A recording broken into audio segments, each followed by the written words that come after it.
Sud Radio, le 10h midi, mettez-vous d'accord, Valérie Expert. Et on est ensemble pour les débats d'actualité avec aujourd'hui Kevin Bossuet, professeur d'histoire en Seine-Saint-Denis. Bonjour Kevin. Valérie.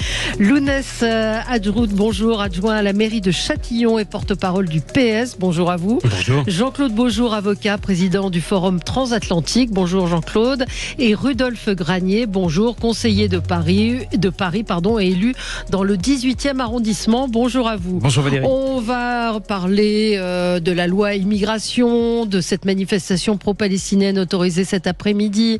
Question autour des images des massacres du Hamas. Faut-il les montrer ? Certains demandent des preuves. Déjà, cette question me paraît toujours assez étrange. Là, le bombardement d'un camp de réfugiés à Gaza et puis l'AME, est-ce qu'il faut réformer cette aide médicale d'État ? Bref, beaucoup de sujets aujourd'hui avec vous. On commence avec vos coups de cœur, vos coups de gueule, ce qui a retenu votre attention dans cette actualité très lourde. Et Lounès, bravo à votre coup de cœur. Je vous laisse le développer. Oui, comme depuis que je viens ici, Juliette qui nous programme disait ce serait bien d'avoir un peu des coups de cœur. Donc ces derniers temps, j'essaye de venir avec des coups de cœur. Ouais. Et aujourd'hui, ce sera sur le mois sans tabac qui a débuté hier, qui je crois est un dispositif de santé publique créé en 2016, qui est très positif. Alors il ne règle pas toutes les choses, mais je rappelle, en France, malgré l'augmentation du prix du tabac, malgré les politiques de sensibilisation, nous avons toujours près de 12 millions de consommateurs, de fumeurs de tabac. Et sur ces 12 millions, il y en a 6 sur 10 qui disent vouloir arrêter de fumer. Et je crois qu'il est important que les pouvoirs publics, au-delà des politiques de prévention, aient des moments comme ça un peu plus importants, sur lesquels il y a un peu plus d'investissement pour accompagner nos concitoyens qui souhaitent arrêter de fumer. Je le rappelle, c'est la première cause de décès évitable en France, près de 75 000 personnes. C'est monumental. Je crois qu'on a régulièrement... Malheureusement, autour de nous, on a tous croisé quelqu'un atteint d'un cancer du poumon ou autre lié, notamment au tabagisme. Il y a les AVC aussi. Et les AVC, exactement, dont on parle moins. Tu as raison, Claude. Et voilà, et il y a le tabagisme passif dont on a beaucoup parlé pendant un temps et sur lequel je trouve, pour le coup, les politiques de santé publique ont un peu reculé. Et il était important pour moi parce que c'est toujours des sujets qui sont très sensibles intimement quand on a eu des malades autour de soi, de faire cette promotion pour le mois sans tabac. Je rappelle, c'est 30 jours où vous pouvez être accompagné, alors maintenant en plus avec l'évolution technologique, on peut être accompagné via une application dédiée ou par téléphone, par des spécialistes, des tabacologues qui vous accompagne sur l'arrêt du tabac. Mais il faut prendre conscience. Moi, j'ai remarqué quand même m'arrive d'être malade, d'avoir un problème, la première question que vous pose le médecin, c'est est-ce que vous fumez ? Et vous avez raison de rappeler l'AVC. C'était la journée dimanche mondiale de lutte contre l'AVC. Je rappelle qu'une femme sur 4 est à risque d'AVC. Une femme sur 4 aura un AVC. C'est plus que le cancer du sein. Il n'est pas question de faire de compétition, mais d'avoir conscience que les maladies cardiovasculaires, et en particulier l'AVC et le tabac, sont l'une des principales causes. Et je voulais vous signaler ce site qui s'appelle Agir contre l'AVC. Et vous pouvez faire un test. Mon risque d'AVC, ça vous pose des questions. Vous répondez. D'abord, il y a des chiffres à connaître. Votre taux de cholestérol, votre tension artérielle qui est l'un des principaux facteurs. Bref, vous allez vous taper mon risque d'AVC, c'est sur le site Vaincre l'AVC et vous pourrez tester. Vous allez voir que le tabac, évidemment, est l'une des causes majeures d'AVC. Alors, tout ce qui vient d'être dit est tout à fait juste. Je voudrais aussi rajouter qu'en réalité, on se rend compte que la prévention est quasiment acquise dans les sociétés urbaines et dans les milieux sociaux favorisés. Et donc, j'en profite dans le prolongement de ce que vient de dire Younès, pour faire un appel dans le pays le plus profond, de rappeler à nos concitoyens qu'une visite médicale de temps en temps, de manière régulière, annuelle, quand on a passé 50 ans, ça ne coûte pas grand-chose. Et c'est vrai que 30 €, ça peut être un certain budget pour certains, mais n'oubliez pas que derrière, c'est une bonne façon de faire jouer la prévention, parce que c'est vraiment dans ces couches de population où les gens hésitent, n'ont pas forcément les moyens, reculent, le médecin loin, ça nous renvoie à la question du désert médical. Ce sont autant de sujets sur lesquels il faut effectivement des politiques publiques plus actives, parce que ce sont les publics les plus à risque en réalité. Oui. Tout à fait. Bon, je pense qu'il n'y a pas grand-chose à ajouter sur le sujet. Peut-être que on peut dire un mot de. Alors j'hésite parce qu'il nous reste à peine 1 minute, donc lancer un sujet maintenant, c'est un peu compliqué. Non, vous n'avez pas autre chose de. J'ai essayé de. J'ai téléchargé l'application que vous venez d'évoquer pour être accompagné, justement, parce que c'est une chose. Je crois que je suis peut-être le seul à être concerné autour de la table, à laquelle je pense vraiment. C'est d'arrêter de fumer. Ah oui, parce qu'on sait que c'est pas très bon, tout simplement. J'imagine que Lounès ne fume pas. Et l'application et les mesures d'accompagnement qui sont proposées sont vraiment très très bien. Vos élèves fument ou pas, Kevin ? Ils sont quand même un petit peu jeunes. Mais c'est vrai qu'en troisième, ça commence. Et ce qui est un petit peu... moi, ce qui m'interpelle, c'est qu'en fait, c'est devenu un moyen de socialiser. Bien sûr. Et c'est ça qui est dingue. Et c'est pareil pour le cannabis. C'est-à-dire qu'il y a un passage de l'adolescence à l'âge adulte qui doit forcément s'accompagner avec le tabac ou le cannabis. Et ça, il faut tordre l'idée là-dessus. Et moi, j'en veux beaucoup aux séries américaines parce qu'il y a une forme de promotion de ces drogues. Et moi, je trouve ça dévastateur. Je vais vous dire, c'est intéressant parce que je suis beaucoup plus âgé que vous et je peux vous dire qu'il y a 50 ans, c'était déjà cela. Et si vous regardez bien, on a supprimé les films, les séries américaines ou françaises, on a considérablement supprimé la cigarette.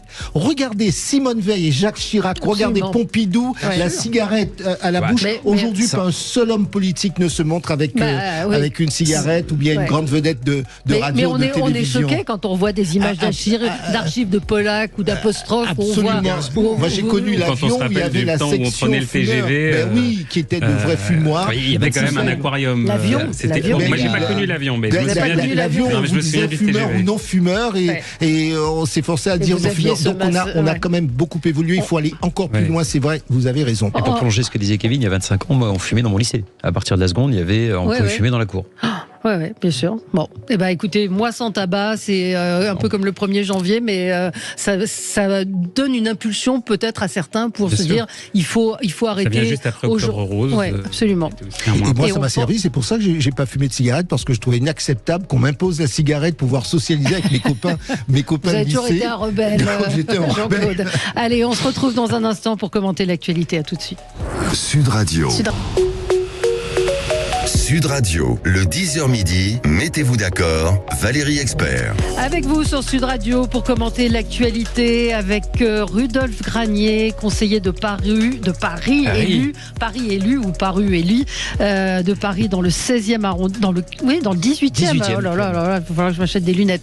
Kevin Bossuet, professeur d'histoire en Seine-Saint-Denis, Lounès Adjroud, vous êtes adjoint à la mairie de Châtillon et porte-parole du PS, et Jean-Claude Beaujour, avocat et président du Forum Transatlantique. On continue notre tour de table avec peut-être Jean-Claude, vous vouliez revenir sur une déclaration d'Emmanuel Macron. Oui, effectivement, quand on s'occupe de relations transatlantiques, on fait souvent le lien entre certaines déclarations et ce qui se passe de l'autre côté de l'Atlantique, puisque le président, qui va être président sortant bientôt, dans 3 ans, a indiqué de manière un peu light qu'il ferait tout autre chose. Alors je me suis demandé ce qu'il envisageait de faire, et c'est intéressant parce que je me suis dit qu'il allait probablement faire un peu comme les anciens présidents des États-Unis, créer une fondation, s'occuper d'environnement, s'occuper de paix dans le monde, parce que aujourd'hui, et ça c'est le point le plus important.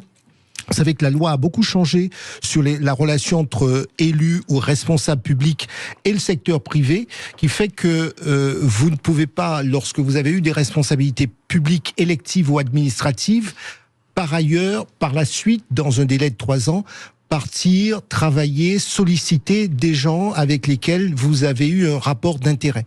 Ce qui veut dire que, si je pousse un petit peu le raisonnement juridique aujourd'hui, le président qui, entre guillemets, a accès à tous les dossiers économiques, a accès à un certain nombre d'interlocuteurs de premier plan à l'étranger, quoi qu'il fasse, ne pourrait pas pour son bénéfice, je dis bien pour son bénéfice, se retrouver en relation avec les uns et les autres. Donc on voit bien que l'américanisation que certains dénoncent arrive tout doucement. On a la HATVP qui existe et donc à ce prix-là, en tout cas à ce compte-là, c'est vrai que sa marge de manœuvre est un petit peu faible si je regarde la stricte application de la loi. Donc il va se retrouver certainement leader d'opinion dans le secteur de l'environnement ou de la paix. Membre du Conseil constitutionnel, si je pense qu'il sera un petit peu jeune, un petit peu plus original dans ses... Oui, pas suffisamment en fin de carrière. Il y a toute autre chose. Non, mais c'est intéressant. C'est surtout intéressant pour vos auditeurs de savoir qu'il y a quand même une loi qui aujourd'hui vient regarder ce que les responsables publics, qu'ils soient dans le secteur dans l'administration ou comme dans des fonctions électives, peuvent exercer comme fonction par la suite, et on peut leur interdire d'avoir telle ou telle activité pendant un délai de 3 ans. On continue notre tour de table et là on va revenir sur le conflit israélo-palestinien avec Kevin, un coup de gueule sur la montée de l'antisémitisme en Allemagne en particulier. Oui, un coup de gueule sur la montée de l'antisémitisme en Allemagne, parce que c'est vrai que c'est normal, le débat est franco-centré. Il y a eu depuis le 7 octobre en France 857 actes antisémites, soit 2 fois plus que sur l'année 2022, mais on ne regarde pas ce qui se passe également ailleurs, parce que c'est un phénomène qui touche évidemment toute l'Europe.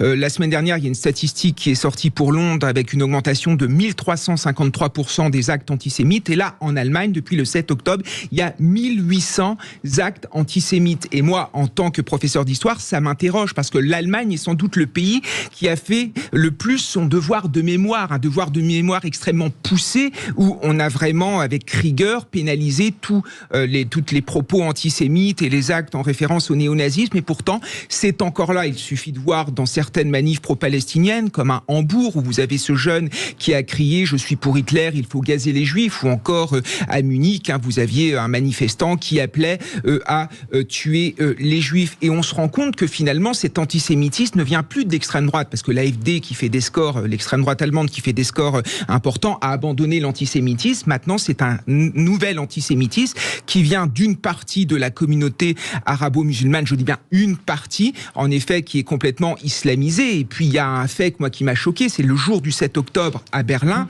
dans le quartier de Neukölln, pour célébrer le pogrom, les crimes génocidaires, on a quand même distribué des bonbons, on a distribué des friandises, on a distribué des gâteaux, et c'est dire à quel point l'antisémitisme est encore en train de gangréner l'Allemagne. Il y a un débat en Allemagne là-dessus. Il y a le chef de la droite allemande, la CDU, donc c'est pas l'extrême droite, c'est la droite classique, qui a dit par exemple qu'il ne voulait plus accueillir de Palestiniens qui venaient de Gaza parce qu'il y avait assez d'antisémites sur le sol allemand. Donc ça nous fait réfléchir notamment sur notre politique migratoire, sur le danger aussi qu'il y a à stigmatiser certaines parties de la population, mais en même temps, il ne faut pas se voiler la face, parce qu'aujourd'hui, évidemment, cet antisémitisme n'est pas forcément importé, c'est un antisémitisme qui est latent et qui s'appuie pour être justifié finalement sur ce qui se passe au Proche-Orient. Donc moi, je trouve que quand même, quelques décennies, plus de 80 ans après la Shoah, ça fait quand même froid dans le dos.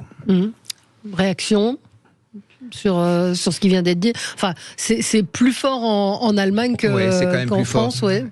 Lounès. Évidemment, le débat est parfois un peu franco-centré et que malheureusement l'antisémitisme ne se retrouve pas que dans les rues de France ou sur les réseaux sociaux francophones. On a, et on le voit, les chiffres sont criants, une augmentation de l'antisémitisme, en tout cas des actes à caractère antisémite. Le contexte, évidemment, accentue ça et fait que des décérébrés que l'on retrouve dans nos sociétés passent à l'acte. Il faut rester extrêmement ferme là-dessus. Et là, je parle aussi en tant qu'élu local. On est extrêmement vigilant à ce sujet-là. Il s'est passé des choses à Châtillon ? Non, il s'est pas... Je touche du bois, pour le moment, il ne s'est rien passé à Châtillon. Et on est extrêmement vigilant à ce qu'il ne se passe rien. Mais dans les communes à côté, qui ne sont pas des communes particulièrement problématiques, il s'est passé des actes avec des tags, comme on a pu en voir sur Paris. Je crois que les pouvoirs publics sont extrêmement sensibilisés là-dessus. Il faut le dire, parce que je crois qu'il ne faut pas laisser nos compatriotes de confession juive sombrer dans la terreur et dans l'isolationnisme, c'est-à-dire de penser qu'ils sont seuls face à ce péril. Je ne crois pas. Je pense que les pouvoirs publics, les élus, l'éducation nationale et l'ensemble de la société, nous sommes très mobilisés sur ce sujet-là. Nous sommes très vigilants à ce que ces actes ne restent pas impunis. Oui, bon alors ça rejoint votre coup de gueule, mais c'est vrai que ce qui se passe en Allemagne, même en Angleterre, où il y a des... Quand vous avez la BBC qui refuse de qualifier le Hamas, quand vous avez la BBC qui refuse de qualifier le Hamas de terrorisme, moi ça pose question également sur le rôle des médias là-dedans. Ouais. Mais jusqu'aux États-Unis aussi, sur les campus universitaires. Et ce que je voulais souligner avec vous ce matin, Valérie Expert, c'est cet antisémitisme décomplexé auquel on a assisté hier dans Paris sur la ligne 3, à un horaire tout à fait normal, entre 18h30 et 19h, où une bande de jeunes, je ne vais pas les qualifier à part d'abrutis, je vois pas ce que ça peut être d'autre, ont commencé à entonner des chants contre la France, contre la communauté LGBT, évidemment contre les juifs. Je voulais moi surtout rappeler ce que ces jeunes risquent. Je félicite déjà tous les services qui sont en train de les rechercher pour que ils soient traduits dignement devant notre justice française, et ils peuvent être traduits pour apologie du terrorisme, injure publique en raison de l'appartenance ou de la non-appartenance réelle ou supposée à une ethnie, une nation, une race ou une religion déterminée, provocation publique à la haine, à la violence, à la discrimination raciale. Les chefs d'accusation pour lesquels ils vont être sans doute traduits, je le souhaite, je l'espère, sont très lourds. En tout cas, cet antisémitisme décomplexé auquel on assiste partout dans le monde, c'est d'arracher les affiches dans les rues de New York, c'est déjà quand on se trompe de pronom sur un campus américain, on déclenche l'hydre de toute une communauté woke. Aujourd'hui, par contre, on a le droit d'empêcher des étudiants juifs de marcher dans des universités américaines. Et c'est ce côté décomplexé qui, moi, alors m'émeut. C'est pas vrai. Je suis profondément indigné, et notamment, comme je le disais, sur une ligne de métro dans Paris à une heure de pointe. Alors après, on voit que ce sont des collégiens, visiblement, qui ont, ils ont l'air assez jeunes, donc complètement décérébrés déjà, mais on voit surtout que c'est une absence de culture politique. Ils doivent avoir quoi, 13-14 ans. Donc mais quelle est l'idée d'aller reprendre des slogans comme ça, si ce n'est... Alors, le pense-t-il vraiment? Alors, si, je pense qu'il le pense, mais j'en sais rien. Il y a de l'apologie du nazisme dans leurs propos quand même. Donc, je ne sais pas ce qu'on apprend à l'école. Manifestement, ils étaient du 93. Ils ont dit vive le 9-3. Vive le 9-3, etc. Jean-Claude.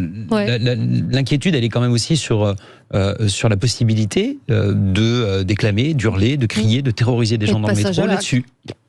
Alors, deux observations là-dessus. La première, c'est qu'effectivement, on oublie trop souvent, parce qu'on a été laxiste sur ces actes, c'est qu'on commence par des actes antisémites, et puis on sait aussi comment ça se traduit. C'est anti-LGBT, c'est anti-noir, c'est anti-riche, c'est anti-tout. Je n'entends que de l'anti. Et effectivement, on oublie de dire que notre pays doit savoir faire bloc, et nous devons tous faire bloc, et ne pas chercher, vous savez, j'entends bien, on essaie de discuter sur les mots, etc., plutôt que de dire non, c'est inacceptable. Et au moins l'avantage ici, c'est qu'on vient de dire tous, avec nos sensibilités politiques, on peut être favorable à la cause palestinienne, on peut être favorable à un tel, on peut être anti-Netanyahou, et dire qu'il y a des actes qui doivent être qualifiés comme inacceptables, non dans une société humaine. Deuxième élément, oui, on assiste à un ensauvagement. On a oublié, peut-être, nous, occidentaux, européens, on a oublié qu'il y a une forme d'ensauvagement qui est maintenant à livre ouvert. On ne l'a pas vu ou voulu voir venir, et ces comportements traduisent bien cet ensauvagement de nos sociétés, et oui, il faut sanctionner ces jeunes, et j'imagine que ces jeunes ne pensent pas cela comme ça. À 12-13 ans, on est beaucoup influencé par l'environnement. Attendez, je n'ai pas terminé ma phrase. Je n'ai pas terminé ma phrase. Ces jeunes sont issus d'un milieu familial qui probablement nourrit tout cela. Donc, vraiment, parce que la question c'est, une fois qu'on les a sanctionnés, qu'est-ce qu'on fait pour prévenir? Parce qu'on va sanctionner. Ils vont pas aller en prison. On va donner des peines d'amende, rappel à la loi, etc. Parce qu'ils ont 12-13 ans, vous voyez, de plus en plus jeunes. Et je me pose la question, sans avoir complètement la réponse, parce que c'est pas Yaka Faucon. Si c'était facile, on le ferait. C'est comment, j'ai envie de dire, c'est comme on parlait de médecine tout à l'heure, c'est comme une cellule cancéreuse. C'est que on sent bien qu'il y a un terreau qui fait éclater la société française, alors qu'il y a 50 ans, lorsque nous étions jeunes, au collège, au lycée, on avait des potes, et puis on allait à la communion d'un tel, à la bar mitzvah d'un tel, on allait rejoindre un tel qui allait à la mosquée. On ne se posait, c'était pas notre préoccupation. On ne parlait pas religion, en permanence, comme si ça devait nous obséder, et ça ne nous divisait pas. Au contraire, on était content d'aller à la bar mitzvah d'un tel, de découvrir la mosquée, d'aller manger le couscous chez un tel. Ça, c'était il y a 50 ans, lorsque nous étions jeunes en primaire ou bien collégiens. La question, c'est comment est-ce que nous en arrivons à un stade où tout ça semble avoir disparu. Ouais. Des gamins de 12 ans. Mais en fait, des gamins de 12 ans. Ouais. Parce que c'est l'effet du communautarisme, d'une immigration qui est mal maîtrisée. L'immigration mal maîtrisée produit le communautarisme, le communiitarisme produit l'islamisme, et l'islamisme produit une radicalisation qui peut mener jusqu'au terrorisme. C'est une deuxième, voire une troisième génération. On a eu donc ça a été une immigration qui a réussi et qui Pardonnez-moi, Valérie, moi je pense qu'il y a aussi un sujet. C'est qu'on a tellement, et je prends ma part dans la réflexion, par exemple avec quand la Cour européenne des droits de l'homme défend beaucoup l'individualisme, on a tellement... Et je ne dis pas que c'est la Cour qui est responsable, je dis que notre système a tellement favorisé le jeu au détriment de la communauté, c'est chacun pense en termes de... en termes de moi... mes droits, mon identité, je pense que c'est faux. Non, mais je pense que c'est faux. Vous allez lui répondre. On est obligé de marquer une petite pause, mais vous pourrez lui répondre dans un tout petit instant, Rudolf. Mettez-vous d'accord, Valérie Expert. Voilà, on a été coupé dans notre discussion, mais Rudolf Granier, vous vouliez répondre à Jean-Claude Beaujour. Pour situer les propos de Jean-Claude et pour que ce soit cohérent, mon collègue évoquait une montée d'individualisme, la mise en avant du jeu. Moi, je pense que c'est tout autre chose en fait. C'est l'absence d'appartenance à un collectif qu'on ne sait plus aujourd'hui promouvoir en France. Et aujourd'hui, sous quelconque commun, on arrive à se retrouver ensemble. C'est Palestine, ça peut être l'antisionisme, ça peut être énormément de choses, mais on arrive à retrouver une identité commune. Et donc, ce n'est plus l'individualisme, c'est l'étape d'après. C'est qu'on a fini avec le jeu et on se retrouve un combat commun. C'est bien ce que je dis, c'est parce qu'avant, lorsque nous étions jeunes... Non. Laissez finir. L'idée, aujourd'hui, non, mais aujourd'hui, effectivement, tout le monde en a marre de la juxtaposition des communautés, de la juxtaposition des individus qui ne font plus sens en commun. Et malheureusement, dès lors qu'on arrive à trouver quelque chose aussi vomitif que cela puisse être, comme la cause qui est défendue par certains, notamment à l'extrême gauche, eh bien, on se retrouve une cause commune, et ça, les gens en crèvent, en manquent. Elle est vomitive, encore une fois, je répète, mais simplement, je suis comme je suis attaqué, Pas du tout, je pense que j'ai besoin de préciser vos propos. Je veux préciser les choses. Je dis bien que lorsque nous étions jeunes, ce qui nous rassemblait avant tout, c'était d'être français, d'avoir des choses en commun, on bâtissait l'avenir, nous étions français avec nos origines, nos histoires, nos milieux sociaux différents, etc. Mais ça fonctionne encore. Mais comme on avait l'habitude de dire, il y avait un narratif auquel on pouvait adhérer. Oui, non, mais attendez, laissez-moi terminer. Et que ce dont on s'aperçoit, et avant du jeu, c'était avant tout le nous, parce que c'était nous, communauté nationale, ce que nous allions faire. Et nous étions choqués lorsqu'il y avait des comportements discriminants. Et moi, en tant que militant antiraciste aussi, j'ai souvent été choqué que le nous ne l'emporte pas sur le jeu. Et quand il y a un acte antiraciste, c'est ça. C'est de dire, toi, tu n'es pas dans le groupe. Et ça nous scandalisait. Alors, je suis pas tout à fait d'accord, moi. Aujourd'hui, juste une chose, on s'aperçoit bien que, à force de faire du nœud, c'est du jeu. C'est ma communauté, ma religion, c'est c'est nous aussi. C'est le petit nous contre le grand nous. Non, mais ce qu'il y a, c'est qu'on oublie le nous. C'est du jeu qui finalement surplombe et on oublie le nous. C'est là où il faut trouver un équilibre entre et de façon très synthétique. Je pense qu'on est très loin de... Pardon, Jean-Claude, mais on est très loin de ce qui se passe. Le jeu, le nous, on est dans une poussée d'un islam politique qui aujourd'hui... On est complètement... Non, mais on est complètement d'accord sur la situation actuelle. Nous essayons mais qui crée un collectif et qui exacerbe. Nous essayons de voir comment est-ce qu'on en est arrivé là. Je disais ma surprise, en tout cas ma consternation sur le fait que le jeu et la communauté individuelle et la religion et toutes les dérives de certains l'ont emporté sur le nous. L'ONES peut-être, ouais. Je ne suis pas forcément aussi décliniste que vous tous. Je crois que je dois être le plus jeune sur ce plateau. Et donc j'ai été jeune il n'y a pas si longtemps que ça. J'ai été au collège il y a une quinzaine d'années. Bon, un peu plus maintenant. Et ce que vous décrivez, Jean-Claude, je l'ai vécu. C'est-à-dire que enfant, j'ai grandi dans un quartier populaire. Je ne me suis jamais intéressé à la religion ou même à l'origine. Si, peut-être pour des traits culturels, de découverte d'autres choses. Mais je me suis peu intéressé à ce qui était au-delà de leur humanité, mes voisins et mes amis de classe. Mais qu'est-ce qui s'est passé ? Qu'est-ce qui s'est passé ? C'est pour ça que je dis que je ne suis pas aussi décliniste que vous. Je crois que c'est encore une réalité majoritaire. Et comme nous avons choisi un modèle très complexe de vivre ensemble en France, qui fait que chaque obstacle que nous rencontrons génère les débats et les tensions auxquels nous sommes confrontés. Nous aurions choisi le modèle communautariste anglo-saxon ou communautaire. Nous n'aurions pas ces débats. Notre modèle parce que finalement, n'est pas complexe. Laissez-moi terminer. Je crois que vous confondez compliqué et complexe.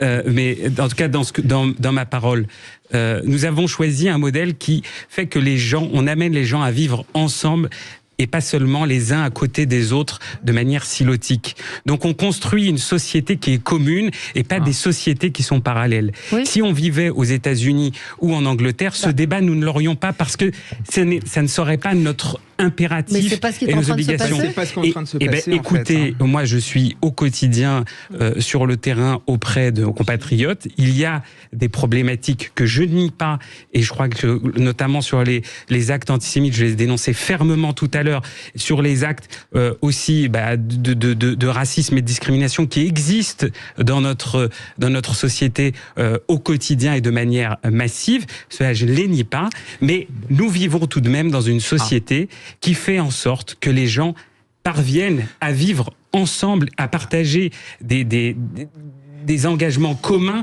au-delà de leur propre insuffisamment. Alors non, mais c'est toujours insuffisant. Voilà. Non, mais je vais intervenir quand même parce que moi aussi je suis tous les jours sur le terrain en tant que professeur et je ne retrouve pas ce que vous décrivez en fait. Moi je retrouve un communautarisme de plus en plus puissant et quand Jean-Claude dit le je l'emporte sur le nous, je pense que c'est les petits nous qui l'emportent sur le grand nous en fait, avec une communautarisation de la société et des gens qui ne se sentent pas français, voire qui développent une forme d'aversion vis-à-vis de la France. Moi, je l'ai vu lors des hommages à Samuel Paty ou à ce professeur assassiné à Arras, où en fait, c'est même pas le fait qu'ils soient contre cela, c'est le fait que beaucoup de gamins s'en fichent.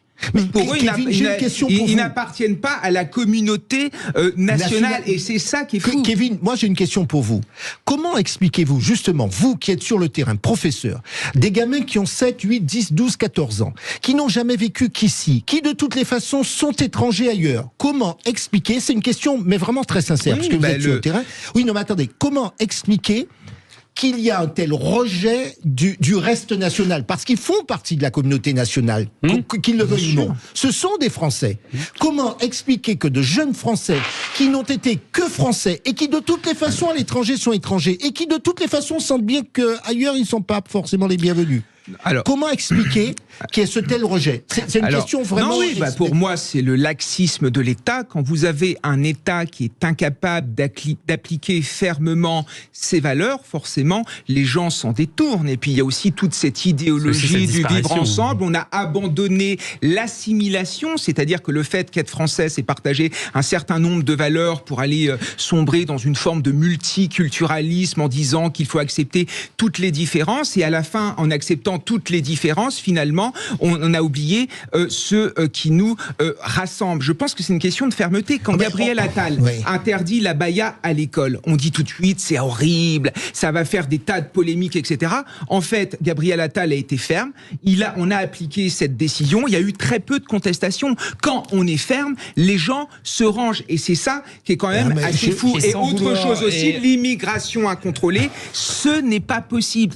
Certes, il faut qu'il y ait une immigration choisie, mais quand vous accueillez trop de gens avec des cultures différentes qui ne parlent pas français, que vous les mettez ensemble, mais forcément, ça donne le terreau du communautarisme et ensuite ça donne le terreau de l'islamisme. Et c'est ça qu'on a raté. Ceux dont vous me parlez sont quand même des jeunes français. Hein. Mais ce ne sont pas des Algériens, ce sont des jeunes français. Parce que là, vous dites l'immigration. Mais ceux qui étaient dans le métro étaient français hier. Mais oui, mais c'est pour ça que vous me dites c'est d'immigration incontrôlée, etc. Mais là, je vous parle de jeunes français. Mais bien sûr. Mais Kevin, d'un côté, a centré son propos sur ce que l'État doit faire pour justement faire en sorte qu'on ait ce récit national en commun à partager.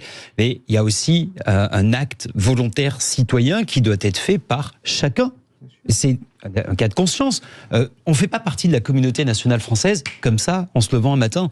On a des actes qui le fondent. On doit se battre pour en faire partie. On doit le valoriser et on doit être accompagné par l'État qui ne doit pas remettre sans cesse sur le métier la définition de la laïcité. Oui, mais pour cela, c'est pas complexe la laïcité. Je suis d'accord. C'est très clair, contrairement à ce que vous disiez. Si vous venez en France, ce n'est pas complexe. Au contraire, monsieur. Il faut du courage individuel. Il faut se battre. C'est quelque chose qui est inné. Et c'est pas simplement. Juste pour terminer, ce n'est pas simplement avoir une carte d'identité française dans sa poche. Ce n'est pas que ça. J'en suis désolé. Oui, mais parlons aussi dans ce cas au col blanc qui considère que c'est avoir une carte d'identité française dans la poche et de payer ses impôts ailleurs. Non, je voudrais juste préciser une chose parce que j'ai été attaqué sur ce point-là. La complexité, c'est ce qui fait la grandeur de notre modèle. C'est que depuis les Lumières, le complexifier ne nous arrange pas. Non, la complexité, c'est l'inverse de la simplicité. Et nous avons fait œuvre depuis les Lumières à construire un modèle qui n'est pas simple. Et parce qu'il demande à chacun de l'investissement. Et c'est là où je passe sur la simplification, la complexité. Sud Radio, le 10h midi, mettez-vous d'accord, Valérie Expert. Voilà, des débats compliqués, difficiles et je trouve... Avant tout discours. Et en antenne. Ah non, parce que c'est de la passion, mais je trouve que la nuance est très compliquée dans ces débats. C'est un petit peu ce qu'on disait en début d'émission. C'est-à-dire que la nuance, on a du mal, c'est soit pour, soit contre. Ce que vous disiez, c'est-à-dire que c'est la difficulté d'évoquer ces sujets sans être dans le... Je prends l'exemple de Caroline Fourest qui faisait une nuance effectivement entre ce que le Hamas a fait, c'est-à-dire cette barbarie innommable, et la réponse qui a été faite par Israël, où il y a eu des morts à Gaza qui sont absolument tout aussi dramatiques, mais elle faisait effectivement, elle n'a pas prononcé le mot de hiérarchie, parce qu'il n'y a pas de hiérarchie dans les morts, mais qu'il y avait une différence dans les attaques. Et c'est très compliqué et le CFCM est monté au créneau. 30 secondes, je veux bien qu'on en parle, parce que précisément... Juste dire que le CF dénonce toute hiérarchisation des victimes. Ce n'est pas ce qu'a fait Caroline Fourest. C'est pas ce qu'elle a fait. Et je vais vous dire, moi je réagis en tant qu'avocat. Ouais. Vous avez un droit de la guerre. C'est une chose que d'arrêter de faire prisonnier. C'est une chose. Une fois que vous avez attrapé quelqu'un, la règle du droit de la guerre, c'est que vous ne pouvez pas aller... Enfin, vous ne devriez pas aller au-delà. Vous avez pris quelqu'un, ça n'est pas la peine de l'éventrer. Parce que justement, dans notre culture européo-occidentale, c'est pour ça que nous avons la Convention de Genève. Nous avons dit, même en cas de guerre, il faut malgré tout conserver un minimum d'humanité. Après, c'est une chose qu'effectivement, bombarder, et il y a des règles, et là-dessus on est d'accord, et je l'ai rappelé encore hier sur un média, lorsqu'on est un état de droit, eh bien oui, il faut réfléchir. Et il y avait un militaire qui disait, je m'interroge sur l'utilité de tel bombardement précis. Ouais. Et donc oui, je dis, attention, on a le droit de se défendre, mais il y a aussi des règles dans la défense que l'on apporte. Il y a des règles qui sont là encore prévues par la Convention de Genève. On doit faire attention aux civils. Donc, c'est ce que fait Israël. Non, mais attendez, avant, mais moi je suis pas là, attendez. Si on veut être audible, il faut... Je ne suis pas l'avocat d'un tel ou d'un tel. Je dis quelle est la règle. Après, les juges apprécient, et oui, vous avez raison de dire que c'est la nuance. Parce que devant un tribunal, le moment venu, c'est la nuance qui fait la différence. Si c'est facile ou si c'est caricatural, les réponses sont simples. C'est parce qu'on est dans la nuance. Et quand on va, le moment venu, on ira dans les faits précis, on regardera précisément pour pouvoir dire, eh bien là c'était bien, là c'était pas bien, là c'était odieux, là, etc., etc. Est-ce qu'il y a eu accident, pas accident, etc. Je suis pas en train de défendre un tel ou un tel, je suis simplement en train de rappeler, grosso modo, et dans le temps qui nous est parti, qu'il y a un droit de la guerre, il y a une convention de Genève, nos pays ont signé pour cette convention, et même lorsque, parce que j'ai vérifié ce point, même lorsque la partie adverse au conflit armé n'est pas signataire de la convention de Genève, le signataire est obligé d'en respecter les règles. Voilà, moi je suis là-dessus, parce que si nous parlons et que nous ne revenons pas aux fondamentaux, je veux dire, on ne sera pas audible de quelque partie qu'elle soit. Lounès, vous avez suivi cette polémique, ce débat sur justement cette non-comparaison possible entre ce qu'a fait le Hamas et la riposte. La difficulté du débat, il faut être plus précis, si je puis me permettre, Valérie, que vous l'avez été, c'est que cela concernait des enfants. Le débat concernait des enfants tués par les terroristes du Hamas et des enfants tués dans les bombardements. Et il est vrai qu'au moment où le débat s'est posé, je crois que le relativisme dont a pu faire preuve Caroline Fourest était une erreur.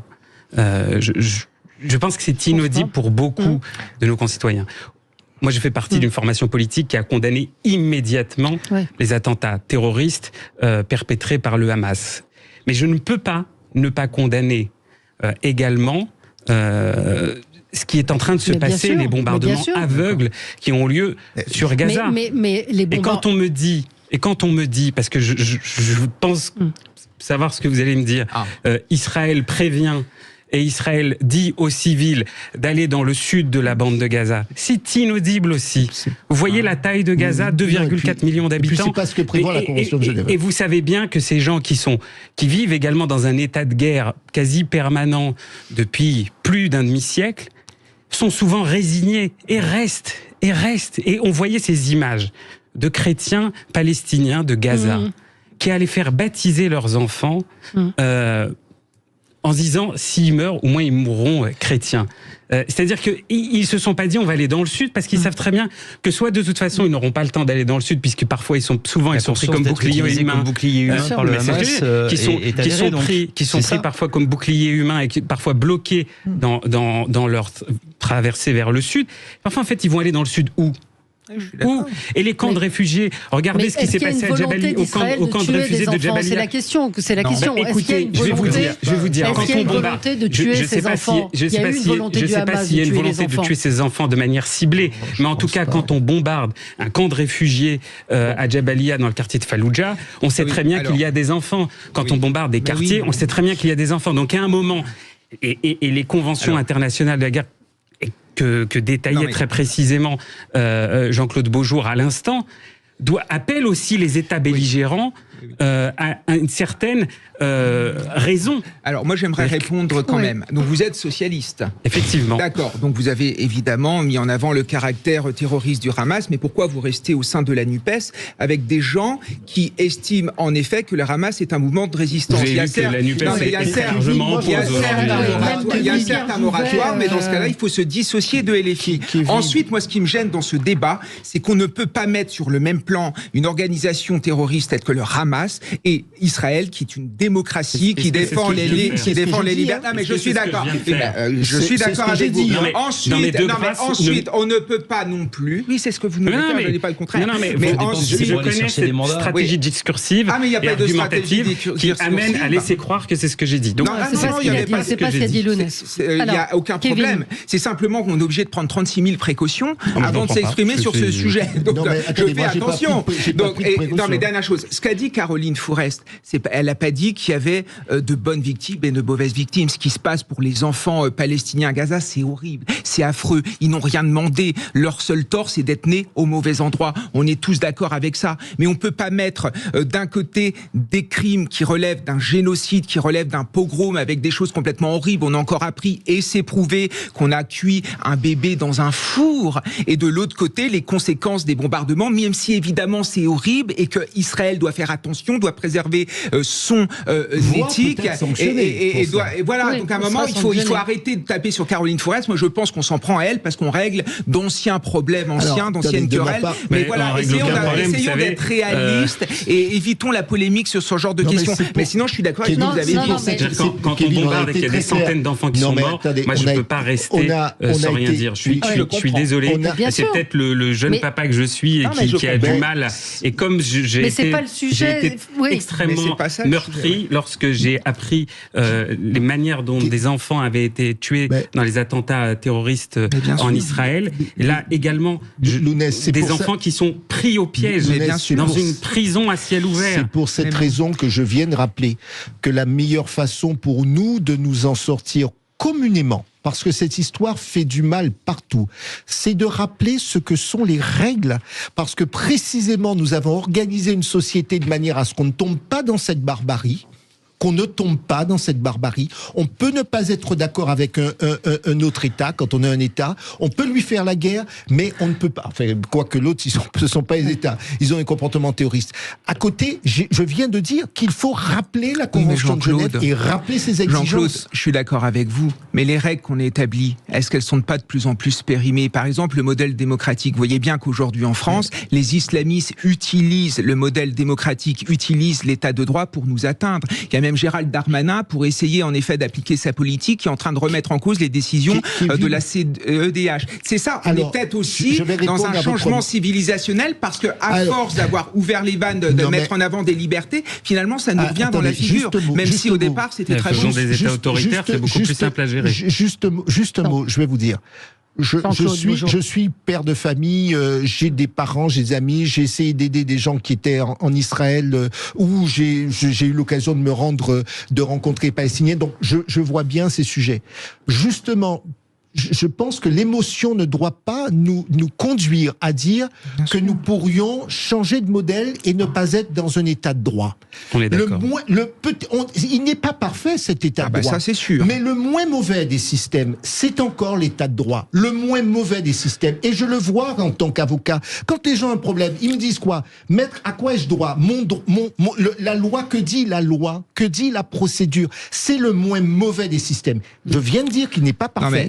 La France est incapable d'expulser l'assassin d'un professeur alors qu'il est connu pour islamisme depuis pas mal de temps, il y a un problème. Kevin, il n'y a pas de société parfaite, et je viens de vous dire que parfois je suis mécontent. Je suis, pour le coup, sur le terrain. Il faut changer les lois, alors. Mais dans quel type d'État souhaitez-vous vivre?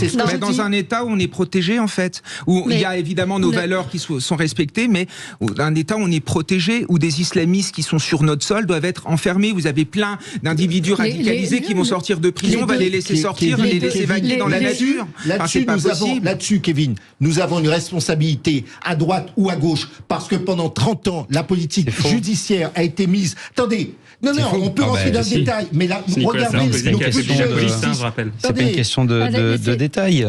Non, mais c'est pas une question de détail. Mais depuis pendant 30 ans, le relativisme ambiant auquel vous faites je n'ai pas dit ça. La politique si vous dites gauche-droite, on est tous responsables. Oui, bien sûr. Attendez, vous êtes responsables. Pas tous en même temps. Laissez terminer Jean-Claude. Laissez terminer Jean-Claude et après je vous donne la parole. Je pense que justement, il faut arrêter de se dire c'était plus l'un que l'autre. Le système, la machine judiciaire. Non, je suis pas en train de. Non, pardonnez-moi. En tant qu'avocat, lorsqu'on dit dire que c'est tout le monde, ça veut pas dire que c'est personne. C'est tout le monde ensemble. C'est solidairement. Sur le plan de la Hollande, politique. C'est Sarkozy, c'est... Non, mais au-delà de Sarkozy, au-delà des personnes, les moyens, par exemple, on dit, on met quelqu'un en prison. Les magistrats vous disent, mais il faut les construire, les prisons. Et puis, moi, je connais très, très bien Jacques Toubon. On en parlait souvent quand c'était garde des Sceaux. Quand vous voulez construire une prison, tout le monde vous dit, oui, mais pas à côté de chez moi. Et puis, il faut du personnel pour pouvoir suivre les gens qui sortent de prison, parce qu'on ne tient pas les gens en prison ad vitam aeternam. Et ça, on n'a pas... Alors, on n'a pas fait les efforts qu'il fallait. Donc il y a un système qui a été comme ça, on a accepté. Voilà. On est, je rejoins Kevin, anecdote, c'est pas une anecdote, c'est très grave. Une amie a porté plainte pour attouchement de la part d'un prêtre dans une école, c'était début septembre, aucune nouvelle, aucune convocation du commissariat, aucune nouvelle, rien, il ne se passe rien, c'était début septembre. On dit qu'on prend à cœur ce genre de choses, il ne se passe rien. Pourquoi ? Parce qu'il n'y a rien qui fonctionne, parce qu'ils sont débordés, parce qu'ils sont débordés, parce que... Je vais être d'accord, parce qu'il faut aussi se dire, je suis venu avec quelques chiffres, là on a un budget qui est conséquent, mal exploité, les rapports de la Cour des comptes, on les met sous le tapis. On a dévié de la conversation, mais on est quand même dans un état qui ne fonctionne pas. Vous allez répondre après la pub. Sud Radio, le 10h midi, mettez-vous d'accord, Valérie Expert. Ça s'est passé sur Sud Radio. Sud Radio, le 10h midi, mettez-vous d'accord, Valérie Expert. Alors, on est parti de très loin, effectivement, avec Kevin de réclamer un État qui protège, et on en est arrivé à la déliquescence de la justice, de la police, de l'État, qui ne protège plus les citoyens français. Et Rudolf, vous vouliez répondre sur ce sujet, Rudolf Granier. Moi, je voulais intervenir sur le relativisme auquel qu'on a écouté en disant gauche-droite, c'est exactement la même façon, tout le monde est responsable. Il y a eu un moment des politiques pénales et des politiques judiciaires qui étaient complètement portées et assumées par la droite, et je vous renvoie à l'interview de Rachida Dati le vendredi dans le Figaro, qui a parlé de ce qu'elle avait fait quand elle était en place sur le renseignement, parce qu'aujourd'hui notre grande peur, et on a raison d'avoir peur, c'est la radicalisation en prison, et c'est ce lien qui existe avec ces gens qui vont être dans la rue sous peu. Je crois que c'est quasiment 150 personnes qui vont être libérées dès le 1er janvier, et aujourd'hui il n'y a rien qui n'est fait en la matière, que ce soit en termes de renseignement pénitentiaire, que ce soit en matière de criminalisation, sur la continuité de la peine, avec la rétention minimum qu'on peut exiger, alors qui a été enlevée par François Hollande puisque ça relevait aussi de la double peine, mais on pouvait laisser des gens en prison dès lors qu'on n'était pas certain de leur retour possible dans la société. Moi, je pense qu'on va au-devant de graves problèmes et de sérieux troubles, pour pas dire de potentiels attentats qui risquent d'être fomentés, qui sont déjà d'ailleurs parfois gérés en prison, mais comme le trafic de drogue, où nos prisons ne sont plus vraiment des prisons. Donc cette déliquescence de l'appareil judiciaire, de l'appareil pénitentiaire, je pense pas qu'on puisse l'imputer à un tel plus qu'à un tel. En réalité, on n'a plus le temps aujourd'hui de ce genre de débat. Je vais répondre. Et puis après, Kevin. Je vais répondre parce que je ne peux pas laisser dire que je fasse preuve de relativisme en disant tout vous ça.